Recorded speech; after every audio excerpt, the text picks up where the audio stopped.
Good evening and welcome to Confusion Online. So tonight we're going to start standing up and we're going to start off with a nice and simple top to toe warm up, and then we're going to start looking at some of the animal primal movements. Have a cup. And then we'll see where we go from there.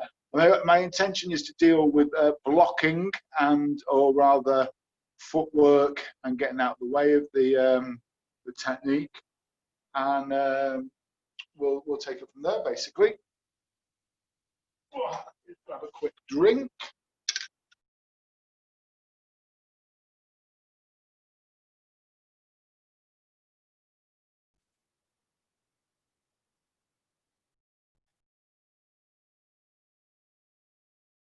And nice big hip circles.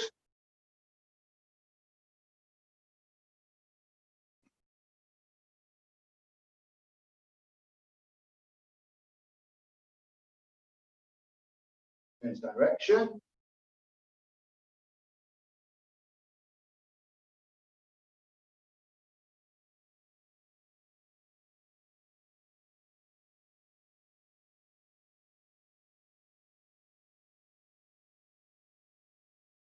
Okay, so keeping your feet shoulder width apart, I want you to now come up onto your tiptoes. I'm just going to see how long we can hold that. An aim of 30 seconds without falling over.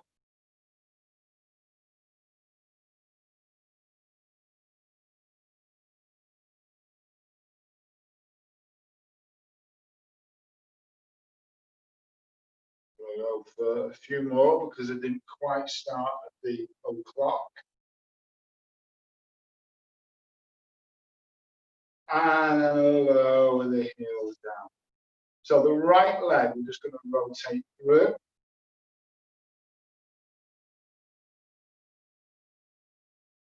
Change direction.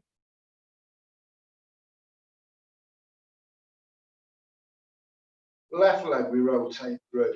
The knee, just the knee.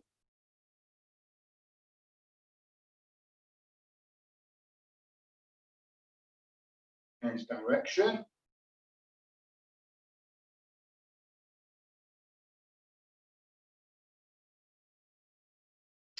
Okay, so now I want you to take the outside of the right foot and I want you to follow the edge of the foot all the way around. So you've got shoes on, it's around the edge of the sole, and if you've got no shoes on, then it's just around that edge of the foot.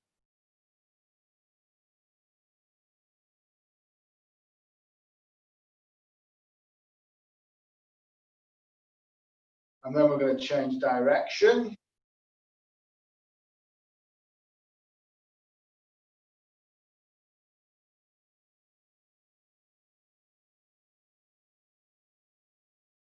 And then we're going to come onto the other side.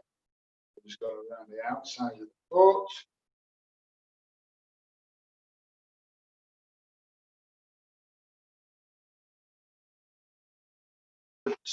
We're going to do some primal movements. So what I want you to do is, there's a number of different sort of hand loosening exercises that you can do. And I see people do ones with their fingers clenched. I'm not a fan of interlocking the fingers. I think it's a bad habit to get into, particularly as a martial artist, you know, because then your fingers are locked. So I personally prefer the Book of Kung Fu, just to loosen your wrists off. And you know, we've already done some wrist loosening exercises. Change direction. But this is one of my personal favorite wrist openers. And it's great because it allows kind of positioning of the elbows and such like as well. And it also helps with your reverse palms.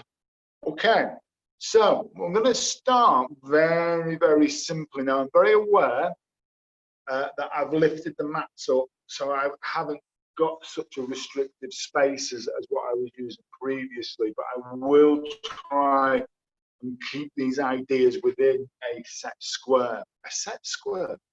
Okay, so I'm going to put my hands on the floor, my toes behind, and I'm going to lift the knees off the floor. And I'm just going to move forwards, making sure that I can through this floor. As the right hand goes down, the left leg moves forward. And I'm just moving across the camera angle there. And then I'm going to come back into the position. And I'm going to rest for a moment. What I want to be able to do as I'm moving through these ideas is I want to be able to engage the feet at the back, and then I want, as I lunge forwards with one hand, the opposite leg is moving forwards. And I've got a nice extension through the body. So that now when I move through again, I'm coming in almost to a lizard position. What you do with your leg, you can do fancy little movements with them. You can pick it up and switch it in. Or you can just do what's comfortable for you. Remember, when you're going backwards, the index finger comes down to the floor. When you're going forwards, it's the pissy bum that's working. So this is referred to as the quadruped. But it's really nice. Remember to engage tummy, pull your tummy in, and we're just moving across, working nice and deep into our postures. We could work the lizard. Lizard. Move forwards. Oh. Remember what's going on with the hands, and it's an opposite. Okay. Mind that Grace is a little bit shorter than me. That as I come down, I can now move through this window here to then strike her in the ribs. So again, I'm using the horse stance to help me move through the space. If I turn my back to you guys, so I'm coming from feet together. I don't know, to be caught in this position, well, so I step out, move through, and kick. I step out, move, and kick. If I just pop it on a slightly different angle, again, I want to be coming into the sitting horse. That allows me to target different parts. And this movement is really powerful, and it allows me access to other techniques. Now, that's all well and good, me doing it on Grace. But, you know, if I can slide underneath her arms, there's no reason why you can't get under the arm of a larger opponent. And it's not just about, you know, she's not just letting me do it. As I lower myself down, I'm moving. Just watch that footwork once more. So as I drop, the right leg is stepping me through this window. That now allows me access with whatever technique I want. So I've got a punch, a front snap kick, and a side snap kick. So this time Grace is going to use, well, she can use whatever she wants.